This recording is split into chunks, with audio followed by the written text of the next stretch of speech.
間賓館咧住咗3日啦，今日都係第3日嚟到呢度食早餐啦。夠啦！今早咧，我哋一早去到摩爾曼斯克嘅機場，就坐翻飛機翻莫斯科。下8度啦，上飛機我都唔使着褸，3個鐘頭啫嘛。咁我哋就到翻莫斯科嘅機場啦。腳放在上面。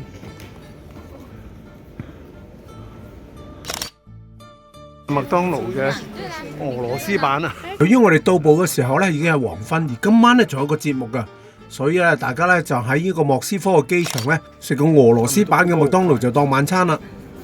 拜拜！喺摩爾曼斯克嘅行程咧都係由海峰帶領，導遊晶晶就冇去到嘅，而翻到莫斯科咧就由翻晶晶帶領我哋。因為晶晶咧係喺莫斯科完成學業嘅，所以佢嘅俄語咧係非常之流暢，而佢嘅學歷咧已經達到博士噶啦，所以佢對俄羅斯嘅文化咧真係認識好深。喺車上咧，佢就一路向我哋講解而家我哋去緊嘅俄羅斯武裝力量主教座堂。入呢個武裝力量大教堂咧，頭先要過安檢噶喺呢度。過咗安檢之後咧，仲要行一段路程先至去到大教堂嘅。咁首先咧就經過呢個凱旋門啦，同埋一啲慶祝聖誕嘅裝飾，然後再經過呢個2026嘅門口，咁就越嚟越接近教堂啦。呢座咁大型嘅東正教教堂呢，興建於2020年，佢位於愛國者公園裏邊，所以途中呢見到有啲小食攤檔嘅。如果頭先食唔飽咧，可以食啲俄羅斯烤串啦。而呢個武裝力量教堂呢，興建嚟係為咗紀念蘇德戰爭勝利75週年，同埋俄羅斯歷代戰爭中嘅軍事成就嘅。所以教堂裏邊咧設有展覽館啊，去介紹啲俄羅斯嘅戰士啊。一入到下面嘅大堂咧，立即就有工作人員叫我除低頂帽，因為進入東正教堂咧戴住帽係唔合禮儀嘅。聽講啦，呢個教堂嘅底部咧，其實咧就係神職人員嘅休息室，仲有一啲咧以戰爭同埋軍事歷史為主題嘅聖像啦，同埋紀念設施等等。目的咧係同時展示東正教嘅信仰同埋俄羅斯嘅軍事傳統，而正中咧仲有一個好靚嘅浸禮池添。離開咗底層咧，我哋就上去2樓，進入教堂嘅中心部分咯。呢個2樓教堂嘅入口，哇！只能夠用宏偉嚟形容啊！一入到教堂嘅內部咧，連我呢挺見慣大教堂嘅人咧都嚇咗一下，因為實在太金碧輝煌，唔知點樣去形容。所有嘅牆壁咧都係鑲嵌咗華麗嘅馬賽克等等，講設計上咧同歐洲嘅一啲古老大教堂完全唔相似，因為實在太華麗啦。但係咧又好似保留咗好多傳統嘅風格，可以講話咧將好多世紀嘅美學風格放埋喺一座建築裏邊。呢種咁嘅暴力美學咧，實在係太過震撼啦，真係令我腦洞大開。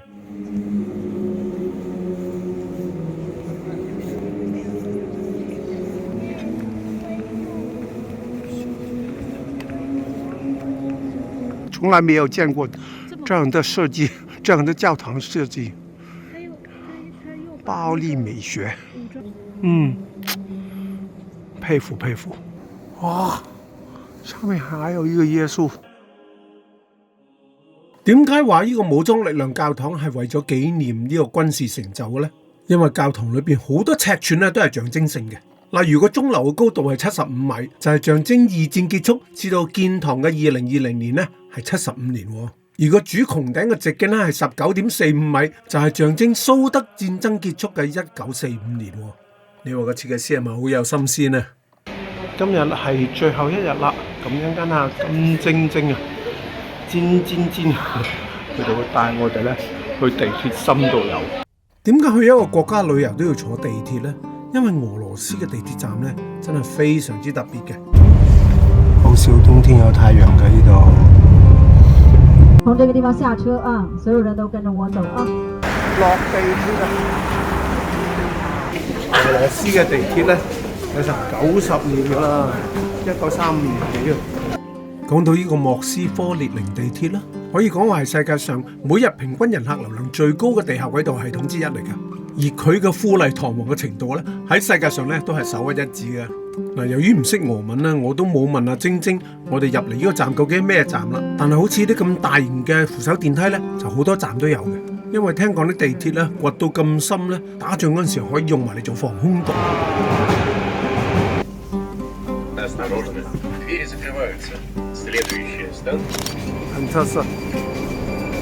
睇莫斯科嘅地鐵圖咧，就知佢有幾複雜啦。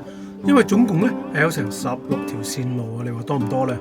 嗱，剛才咧我淨係話莫斯科嘅地鐵係富麗堂皇，其實唔知咁點啊，因為每個站咧起嘅時候咧都融入咗一啲獨特嘅設計嘅。而當日咧，晶晶只係帶我哋行當中咧幾個比較有特色嘅啫，好似而家我行緊呢個咧就係基輔地鐵站啦，牆壁咧使用咗好多大理石啦，而兩邊嘅牆上咧亦都鑲嵌晒油畫咁。如果唔知道咧，仲以為行緊藝術館或者博物館添。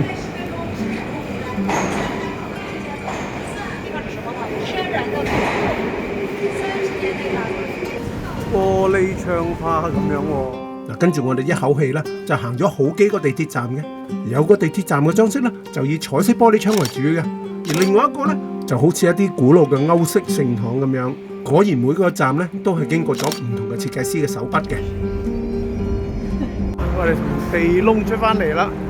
好啦，參觀完莫斯科嘅地鐵之後咧，下一站咧就係去莫斯科國立大學打卡啦。咁途中咧，導遊晶晶咧就一路同我哋講佢喺俄羅斯求學嘅經歷，同埋話俾我哋聽，佢一直咧都好想入到呢間俄羅斯最好嘅大學，就係我哋而家去緊嘅俄羅斯國立大學啦。大學主樓咧位於呢個麻雀山，麻雀山望落去咧就會見到當年用於奧運嘅滑雪場嘅。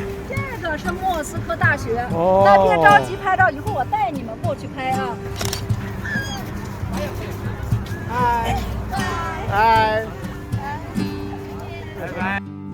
睇完大學之後呢，我哋嘅旅程咧差唔多去到尾聲啦。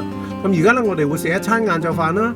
食完晏晝飯呢，導遊就會將我哋抌喺一條步行街度，讓我哋咧自己自由活動噶啦。而家最後一個行程就係行街街，2:20要翻嚟呢度。喺條街上面咧，賣得最多嘅咧就係啲手信啦、朱古力啦，仲有咧紙巾啊，同埋琥珀，呢啲都係俄羅斯嘅特產嚟嘅。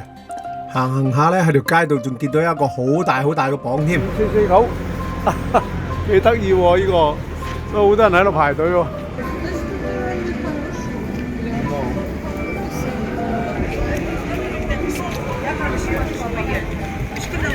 呢個就係俄羅斯版本嘅 Starbucks 啦 ，Stars Coffee。